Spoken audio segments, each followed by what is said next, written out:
The year was 1874, in the raw borderlands between New Mexico and Arizona, where dust storms carved across the mesas like whispers of old battles. The settlement of Santo Ridge was small, a collection of saloons, a wooden church, a general store, and a railroad track that sliced through the red desert like a scar. It was there that Clara May Henson, a woman of 23, lived as the bride of a man she never truly loved. Clara was known for her quiet beauty, pale skin, eyes the color of the deep western sky before rain, and hair that fell in soft waves of ash blonde beneath her sunbonnet. Her husband, Earl Henson, was a cattle baron with the kind of wealth that could buy almost anything, except the warmth of her heart. Their marriage had not been born of love, but of transaction. Her father's debts had been erased the moment Earl signed the marriage papers. Every morning, Clara would wake to the sound of hoofbeats echoing through the canyon, the sound of Earl's men driving cattle or chasing off rustlers. The Henson Ranch was the largest in 3 counties, but its grand fences felt more like prison bars to her. Earl was proud, hard-handed, and possessive, a man who saw everything he owned as a reflection of his power, including his wife. He gave her diamonds, dresses, and land, but no freedom. One night after supper, Clara wandered out to the veranda, the stars above flickering like embers scattered from a dying fire. She looked eastward, toward the dark outline of the mountains where the Apache lands began. People in Santo Ridge spoke of the Apaches with fear and contempt, calling them savages. But Clara had never believed the stories. She remembered the time when as a child she'd been lost in the wilderness and an Apache woman had found her, wrapped her in a blanket, and guided her safely back to a wagon trail. The woman had spoken few words, only smiled, a kind smile that lingered in Clara's heart for years. As the months passed, Clara began to feel suffocated. Her husband's temper worsened with whiskey, and he often took it out on his workers, and sometimes on her. The bruises were hidden beneath lace sleeves and long collars, but the pain behind her eyes could not be disguised. Rumors spread that Earl had killed a ranch hand once for merely glancing too long at Clara. He ruled by fear, and she endured by silence. Then, one late afternoon, the sky turned red with sunset and smoke. Riders approached from the west, Apache warriors on horseback, their faces streaked with paint, their spears glinting in the light. Panic swept through the town as people bolted doors and loaded rifles. Clara watched from the ranch veranda, frozen, not out of terror but out of something deeper, something she couldn't yet name. The Apaches weren't raiding blindly. They rode with purpose, forming a circle on the plain below the Henson Ranch. Leading them was a man with long black hair and a single eagle feather tied behind his ear. His name would soon become known to her, Taji, a warrior from the Chiricahua band, once known as a protector of his people's borders. He carried no rifle, only a spear and a calm, watchful gaze that seemed to pierce through the dust and distance straight into her soul. Earl ordered his men to fire, but the Apaches didn't attack. They waited, their horses snorting, their faces unreadable. One of the older ranch hands, a man who had lived among the tribes, whispered, "They ain't here for blood. They're here for something else." The standoff lasted until the sun vanished, leaving a bruised sky. Finally, the Apache riders turned and vanished into the canyon, their silhouettes melting into the dusk. Clara couldn't sleep that night. Every sound of wind against the window made her heart race. She didn't understand why, but the eyes of the Apache leader haunted her, eyes that held no malice, only strength and sorrow. The next morning, Earl rode to town with his men, leaving Clara alone at the ranch. The silence was thick. Around midday, she heard movement near the corral.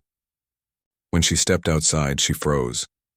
There he was, the Apache from the night before, standing a few yards away, unarmed, his horse grazing quietly behind him. Clara's breath caught. Every tale she'd been told said to scream, to run, but she didn't. She looked at him and something wordless passed between them, a strange recognition as though their lives had brushed before in some forgotten chapter of the desert. He spoke first, his English careful, accented but clear. "You are not safe here." Clara's throat tightened. "What do you mean?" He glanced toward the hills. Your husband makes enemies.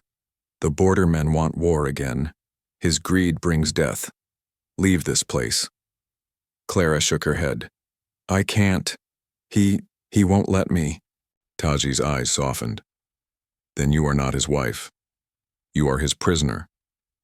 Those words struck her harder than any slap Earl had ever given. She didn't reply, only lowered her gaze, her heart pounding with fear, and something else. A fragile spark of awakening. Before she could speak again, he turned and disappeared into the wild scrub beyond the corral, as silent as he'd appeared. That night, Clara sat by the window, her hands trembling as she held a lantern. In the darkness, she thought she saw movement again, shadows along the horizon. But this time she wasn't afraid. She whispered to herself, Taji. It felt strange to say his name aloud, but it carried a warmth she hadn't felt in years. For days, she kept his warning close, even as Earl returned with tales of skirmishes near the reservation. Damn Apaches, he spat. They think they can scare us off. I'll burn their camps before I let them near my land. Clara said nothing, but inside her, something shifted. Each cruel word from her husband now echoed against Taji's calm voice. You are not his wife. You are his prisoner. In the evenings, she would wander the edge of the property, looking toward the canyon, hoping to glimpse that dark figure again. And one night, as the moon climbed over the ridges, she did. Taji stood there watching her. No words, no gestures, only a shared silence under the desert stars. It was the beginning of something forbidden, fragile, and unstoppable. The spark of a story that would pit love against law, loyalty against blood, and a woman's heart against the will of two men, one who claimed to own her and one who was willing to fight the world to free her. For days after that first meeting, Clara felt as though her world had cracked open. Everything around her, the fences, the ranch, even the sound of the wind, felt different, as if it carried whispers she could finally hear. The memory of Taji's words lingered in her chest like a heartbeat. You are not his wife. You are his prisoner. Earl Henson, meanwhile, was becoming more dangerous by the hour. Rumors of Apache raids were spreading through Santo Ridge, but the truth was darker. Earl had been selling guns to bounty hunters who trespassed into Apache territory, stirring violence for profit. He called it business, but to Taji and his people it was the same as betrayal. Taji was not a man who sought war. Before the bloodshed began, he'd been a scout and protector among the Chiricahua Apache, known for his wisdom as much as his skill with a spear. He'd seen too much killing already. His father's death at the hands of soldiers, his people's land burned, and treaties broken again and again. His heart had hardened against the white men who brought endless promises wrapped in lies. But when he first saw Clara May standing on that veranda, framed by the dying light, something inside him faltered. He had not come to Santo Ridge for her. He had come to warn the settlers that Earl's men had crossed into sacred Apache burial ground. The raids were retaliations for that desecration. Yet when Taji's gaze met Clara's, the mission changed. He saw no hatred in her, only sorrow. And sorrow, he knew, was a language older than war. That night, after leaving her ranch, he rode back into the canyon where his people camped by a narrow river. The elders gathered around a small fire, their faces lined with years of exile and endurance. You went too close to their land, said Naiche, the oldest among them, his voice low and weary. The cattleman's house is poison. His greed will bring soldiers upon us again. Taji bowed his head.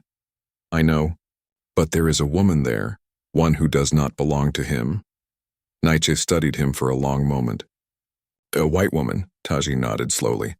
Yes, the old man shook his head. Then she belongs to their world, not ours. But Taji's gaze burned steady. No one belongs to a man who holds her by fear. I saw it in her eyes. She carries pain like we carry our scars, Naiche sighed. If you go back, you risk all of us. The soldiers need only one reason to hunt again. I won't bring war, Taji said quietly. Only truth. But he knew in his heart that the border between their worlds could not be crossed without cost. The following days were heavy with heat and silence. Clara kept to her chores, pretending to be the obedient wife, but her mind was far away in the canyon shadows. She began leaving small signs near the corral fence, stones stacked in threes. a strip of blue ribbon tied to a post, tokens she hoped Taji might understand as invitations. One afternoon, when the sun burned high, she saw him again. He stood beyond the corral, a lone figure against the shimmering desert holding a small pouch. She met him halfway, her hands trembling, glancing back toward the house to make sure no one was watching. He opened the pouch and revealed a small piece of turquoise, the kind found deep within Apache lands. "A gift," he said simply. "For protection." Clara held it as though it were the most precious thing in the world. "Why help me?" she asked softly. Taji looked at her for a long time before answering. "Because you looked at me without fear, and because every cage deserves a key." Her eyes stung with tears. "If my husband finds out, he already has enemies," Taji interrupted. "But you have a choice." Those words, "you have a choice," echoed like thunder inside her. For years she had lived without one. But now, standing before this man whose skin bore the sun and whose voice carried the calm of rivers, she felt something awaken, defiance, courage, and maybe, though she dared not say it yet, love. They began meeting in secret, always at dusk.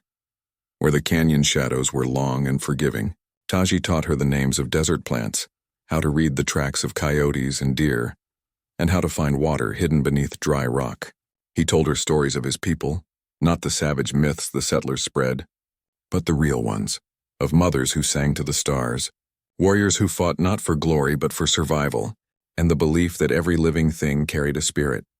In return, Clara told him of her world, of the church bells she could hear from her window but never dared attend, of her father's debt, and of the nights she prayed for freedom that never came. Each meeting deepened something dangerous between them. When their hands brushed, it felt like a secret too sacred to speak aloud. Then came the night everything changed. Earl had been drinking at the saloon when one of his ranch hands, a bitter man named Cal Dugan, leaned close and whispered, "Boss, I seen your wife talking to an Apache out by the fences. Thought you ought to know." Earl's face went pale, then crimson. The glass shattered in his fist. "You're sure?" "Sure as sunrise." By dawn, Earl had gathered a posse. He told them a lie, that an Apache had tried to steal his horses. They rode out in fury, rifles loaded. Clara woke to the sound of hooves thundering away from the house. Her heart seized. She ran to the window and saw the dust cloud rising toward the canyon. She knew. She didn't even think. She just grabbed her shawl and ran after them, barefoot across the sand. The turquoise stone clutched in her hand. Taji was waiting in the canyon as he always did, unaware of the danger. When he saw her running toward him, her hair unbound and her face streaked with dust and tears, he felt the warning before he heard it, the faint echo of rifles being cocked. "Go," she cried. "He knows." The next moments unfolded in chaos. Gunfire split the air. Horses screamed. Taji ducked behind the rocks, drawing his spear, shouting something in Apache that echoed like thunder across the canyon walls. Bullets tore through the dust. Clara fell to her knees, screaming his name. When the shooting stopped, smoke hung in the air. One of Earl's men lay dead. Taji was gone, vanished into the rocks and brush like a spirit. Earl, breathing hard, turned toward his wife. His eyes were wild. "You," he hissed. "You brought him here." Clara backed away, trembling. "You don't understand. He was warning us." "Warning us?" Earl laughed, a cruel, broken sound. "You've been meeting him, haven't you?"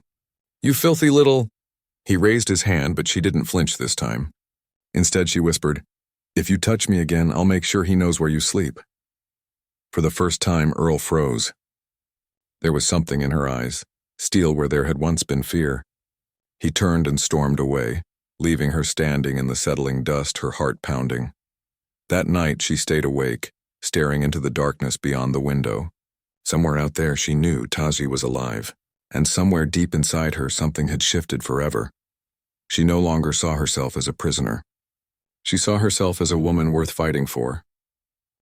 The canyon lay silent after the gunfire, save for the cries of distant coyotes and the whisper of wind through sagebrush. But the peace was an illusion. Beneath the surface, vengeance was brewing, both in the heart of Earl Henson and in the soul of the Apache warrior who had narrowly escaped his bullets. Taji rode deep into the red wilderness, his side burning from a graze left by a rifle shot. The desert accepted his pain like an old friend. He bound the wound with a strip of cloth and looked east, toward the faint glow of the Henson Ranch, where Clara's window light flickered like a beacon. He whispered to the wind in his native tongue, "She is not theirs." In the Apache world, promises carried the weight of life itself. And that night, Taji made one, to return, no matter the cost.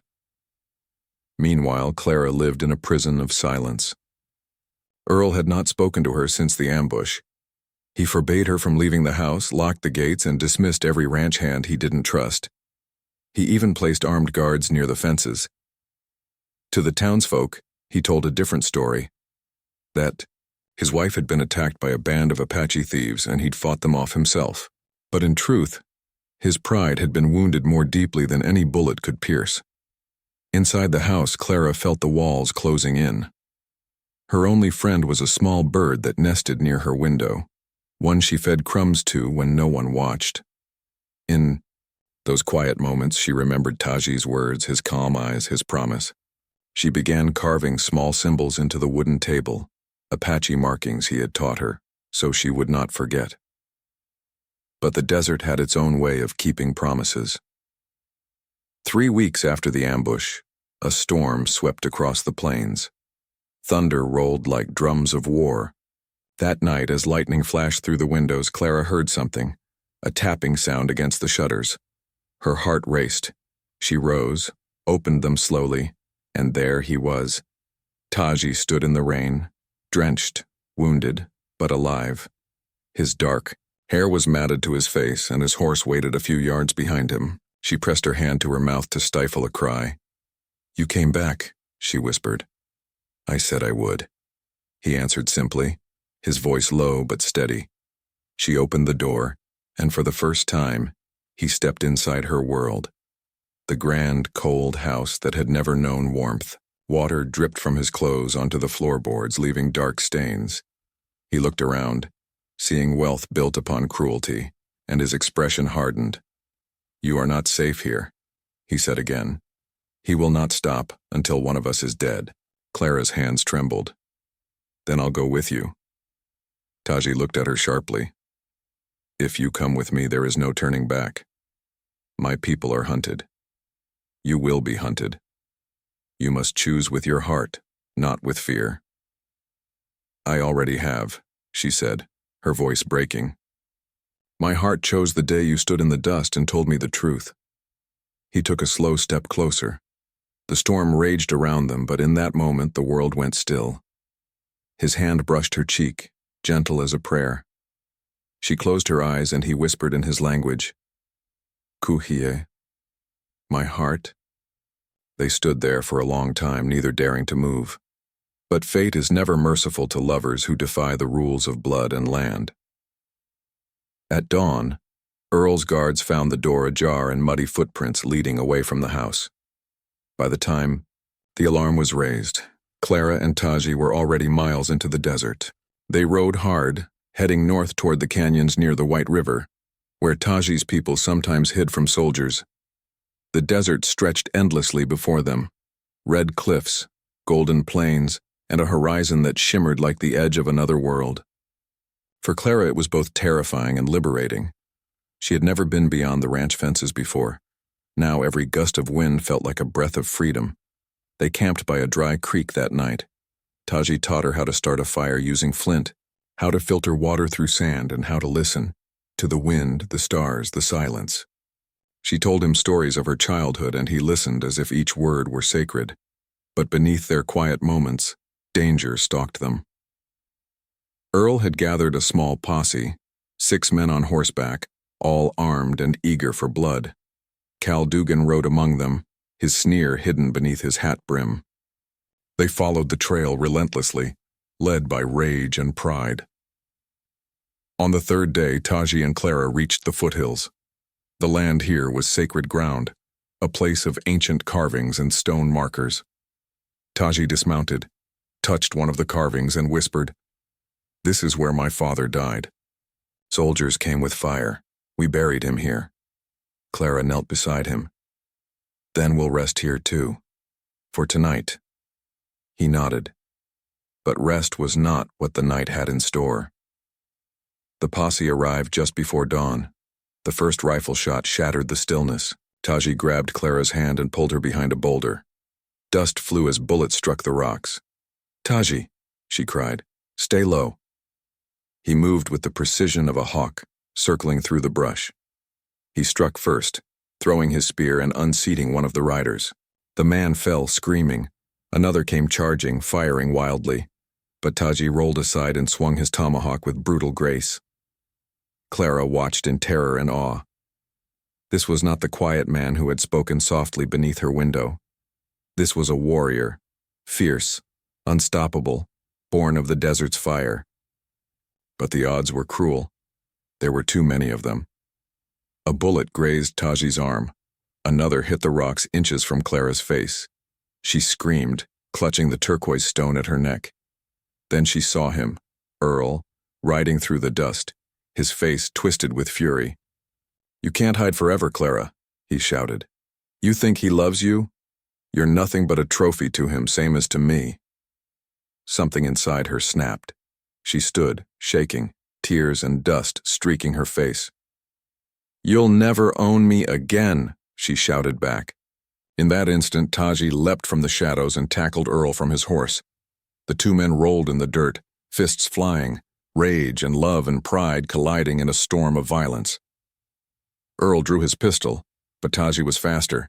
He struck the gun from his hand and pressed the blade of his tomahawk to his throat. For a heartbeat, time froze. Taji's eyes met Clara's. There was fire there, but mercy too. Slowly he lowered the weapon. "Go," he told Earl. "You've already lost." Earl staggered up, blood on his lip. He spat in the dirt. "This isn't over." Then he mounted his horse and rode away, his men following, broken and defeated. The sun rose over the cliffs, painting the land in gold. Clara ran to Taji, threw her arms around him, and sobbed against his chest. "It's over," she whispered. Taji looked toward the horizon. "No," he said softly. "It has only begun." Because he knew the soldiers would come next. They always did. The dawn after the battle was eerily still. The wind had softened, the horses grazed quietly, and the desert, so often cruel, felt like it was holding its breath. But Taji knew peace never lasted long in the borderlands. He sat by the dying fire, his arm bandaged with a strip torn from his own shirt. Clara slept nearby, her head resting on a blanket, her face turned toward the rising sun. For a moment he allowed himself to look at her, not as the woman he had saved, but as the woman who had chosen him. She stirred awake and smiled faintly when she saw him. "How bad is it?" she asked, nodding toward his arm. "I've known worse," he said with a small wry grin. "The desert does not let her children die easily." Clara crawled closer and began rewrapping the bandage. Her hands were gentle but sure, her touch both tender and determined. "You risked your life because of me," she said softly. He looked at her. "No. I fought because a heart that cannot choose its own path is already dead." Her eyes filled with emotion. "Then I suppose I came back to life the day I ran with you." For a few precious moments they sat together in silence. The morning air smelled of sage and ash. Around them, the cliffs glowed with a warm, golden hue like the land itself had forgiven them. But beyond those cliffs, soldiers would soon be riding. The desert had many ears, and word of the ambush would travel fast. That afternoon they reached a narrow canyon hidden by tall rock walls and ancient juniper trees. Smoke curled from a small fire near the entrance, signs of life. When they entered, several Apache figures rose from the shadows. Among them was Nietzsche, the old warrior who had warned Taji weeks ago. His expression was grim. "You brought her here," Nietzsche said in Apache, his tone half disbelief, half resignation. "She had no home left," Taji replied. Nietzsche's gaze shifted to Clara. She stood straight, unafraid, though her heart pounded. "Does she understand what this means?" he asked. "I do," Clara said quietly, in halting Apache that Taji had begun teaching her. "I am not your enemy." Nietzsche's eyes softened slightly. "Maybe not. But your people will not care. They will come here with guns, and they will not stop until every one of us lies in the dust." "I won't let that happen," Taji said. Nietzsche shook his head. "Love is not a shield against bullets, my son." Over the next few days, Clara began to learn the rhythm of life among the Apache. She gathered herbs with the women, fetched water, and helped care for the wounded. Though many looked at her with suspicion, others saw the gentleness in her heart. She listened to their songs, their prayers to the mountain spirits, and for the first time in her life she felt belonging, not because of who she was born to, but because of what she gave. At night, she and Taji sat by the river. He told her stories of his ancestors, how they believed that love was a flame meant to guide, not to possess. "A man cannot own a woman," he said. "He can only walk beside her," Clara smiled. "Then walk beside me, wherever this path leads." He touched her hand, his eyes deep and sorrowful. "Even if it leads to death?" "Even then," she whispered. But the world beyond the canyon had already begun to stir. In Santo Ridge, Earl Henson sat in his office, his arm in a sling, his pride shattered. The sheriff stood before him, looking uneasy. "So she's gone for good?" the sheriff asked. Earl nodded, his eyes burning with a fury that bordered on madness. "That Apache devil stole my wife. My property. She left with him of her own will, from what folks say." Earl slammed his fist on the desk. "She's a woman. She doesn't know what she wants, and I'll see them both hang before I let anyone believe otherwise." The sheriff shifted uncomfortably. "You're talking about bringing soldiers into this. That could start a war." Earl leaned forward. "Then let it start. I'll burn every Apache camp in these territories if I have to." And so he did. Within a week, a detachment of cavalry was dispatched from Fort Bowie. To them, it wasn't about love or vengeance, it was about order. A white woman taken by an Apache warrior was the kind of story that could justify any violence. Back in the canyon, the warning came too late. A young scout raced in, breathless, shouting in Apache, "Soldiers!" coming from the south. Panic rippled through the camp. Women began gathering children, men prepared weapons. Taji's face went still. He turned to Clara. "They're coming for you," he said. "For us," Clara grabbed his arm. "Then we'll go north, through the mountains." He shook his head. "They'll find us. They always do." She refused to let go. "We'll find another way." Nietzsche stepped forward. "The mountains are sacred. If you go there, you'll never return. Let her go back, Taji. She might live." Taji turned sharply. "You would have me abandon her?" Nietzsche met his gaze. "I would have you save your people." Silence hung like a blade. Then Clara spoke. "No, he won't leave me. And I won't leave him." Her voice was steady, unshaken. The old man looked at her for a long moment, then sighed. "So be it. The spirits have already chosen your path." By dusk, the soldiers were near. Clara could hear the distant thunder of hooves, the metallic clatter of rifles. Taji stood beside her, bow in hand, face painted in black streaks of ash and earth. "I'm not afraid," she said quietly. He turned to her, brushing his fingers along her cheek. "You should be." She smiled faintly. "Not anymore." The first shot cracked through the canyon like lightning. The Apache warriors scattered, firing arrows and returning gunfire. Smoke filled the air. Horses screamed. Clara ran to the wounded, tearing cloth from her dress to make bandages. Taji fought like the storm itself, swift, precise, unyielding. Every time he looked toward her, it gave him strength. But as the night deepened, the odds grew worse. More soldiers poured in. The firelight painted everything red. And then Clara heard a familiar voice cutting through the chaos. "Clara!" She froze. Earl. He was there, astride a black horse, rifle aimed straight at her. "Taji!" she cried. He turned just as the shot rang out. The bullet struck him in the shoulder, spinning him backward. Clara screamed and ran to him, dropping to her knees. Blood soaked through his shirt. Earl dismounted, his boots crunching on gravel. "This is where it ends, Clara. You come back with me or I'll finish what I started." She stood, shaking but defiant. "You'll never own me again," he laughed. "You think you belong to him? He'll die before the sun rises and you'll come crawling back." Her eyes blazed. "Then I'll die beside him." Earl raised the rifle again, but before he could fire, an arrow whistled through the air and struck him in the chest. He staggered, eyes wide, and collapsed. Taji's hand had loosed the shot. He fell back, weak but alive. Clara dropped beside him, cradling his head. "You saved me again," she whispered, tears falling freely. He smiled faintly, his breathing shallow. Not saved, chosen. The gunfire faded. The soldiers, seeing their commander fall, retreated into the night. Smoke drifted upward into a sky filled with silent stars. Clara pressed her forehead against Taji's. "Hold on," she pleaded. Please, hold on. But Taji's eyes had grown distant, filled with something calm and endless. The desert keeps her promises, he murmured. Always. And then he went still. But the story was not finished. Not yet. Because love, like the desert, has a way of surviving even when everything else turns to dust. The night after the battle, silence fell over the canyon. Not the silence of peace, but the kind that comes after too much pain to speak of. The fires burned low. The wind carried the scent of smoke and blood. Clara sat beside Taji's still body, her dress torn and stained, her hands trembling as she brushed the dust from his face. Around her, the Apache people moved quietly, gathering their dead and tending to the wounded, but no one spoke to her. They knew that grief needed no language. When dawn broke, the first light touched his face, painting his skin gold. He looked almost alive again, as if he might rise and whisper her name. But he didn't. His spirit had already gone where the desert winds carried their brave ones. Nietzsche approached slowly. The old warrior's eyes were heavy with sorrow.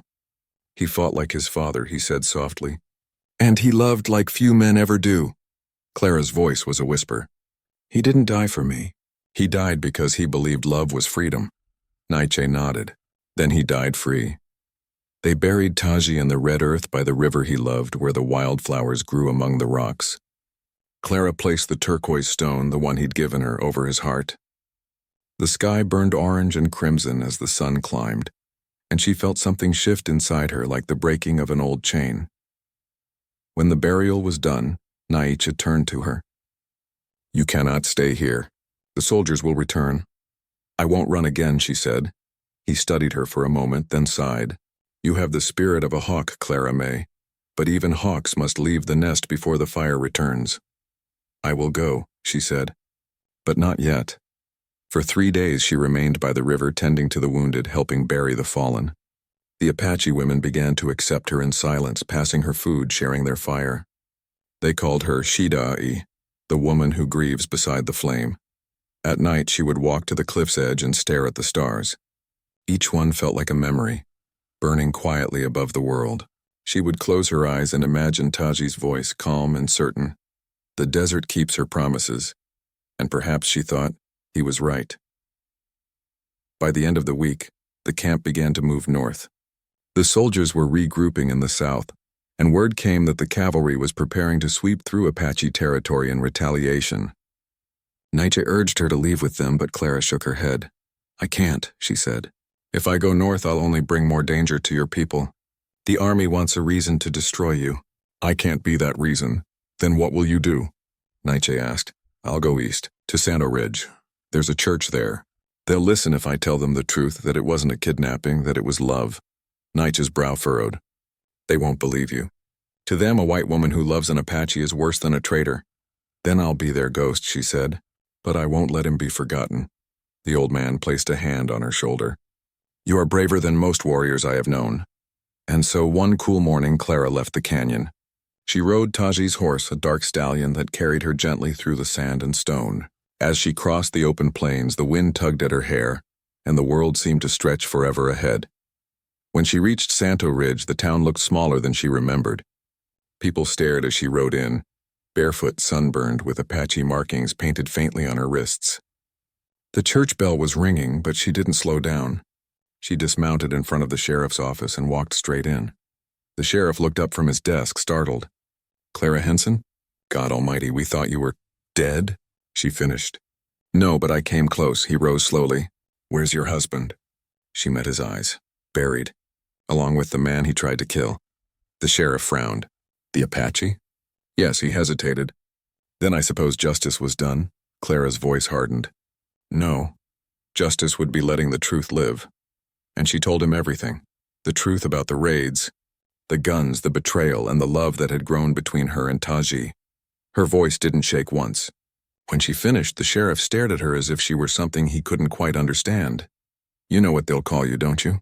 He said quietly. Liar, traitor, worse. Clara gave a faint smile. Then they'll call me what they want. I'll still speak his name. The next morning, she went to the church. The pastor tried to persuade her to repent, to forget, to start over. But she refused. She didn't need forgiveness, she needed remembrance. Afterward, she returned to the plains, back toward the river where she had left him. When she reached the canyon, it was empty. The Apache had gone north, leaving behind only faint footprints in the ashes of old fires. She stood at the edge of the riverbank and knelt by Taji's grave. The turquoise stone still lay there, gleaming in the sunlight. She traced it with her fingers and whispered, "I did what I could. I told them. Some will hate me, some will pity me, but none of them will forget you." The wind rose, soft and warm, brushing against her hair like a familiar hand, and in that wind she thought she heard him again. "The desert keeps her promises." She smiled through her tears. "Then keep this one too," she whispered. She took off her wedding ring, the one Earl had given her all those years ago, and placed it beside the turquoise stone. Two tokens of two worlds that had once collided and, for a brief, blazing moment, created something neither could destroy. Then she mounted her horse and turned east, riding toward the sunrise. The sky was alive with color, red, gold, violet, and silver, and she rode straight into it without looking back. To the people of Santo Ridge, she would become a legend. Some said she went mad, wandering the desert searching for her Apache ghost. Others said she joined his people in the mountains, living out her days as one of them. But those who truly knew love, real, untamed, and costly, believed another story. That when the wind howled through the canyons at dusk, you could see two riders silhouetted against the sun, one in buckskin and feathers, one in a white dress, riding together through eternity. Because the desert, as Taji had said, always keeps her promises. The end.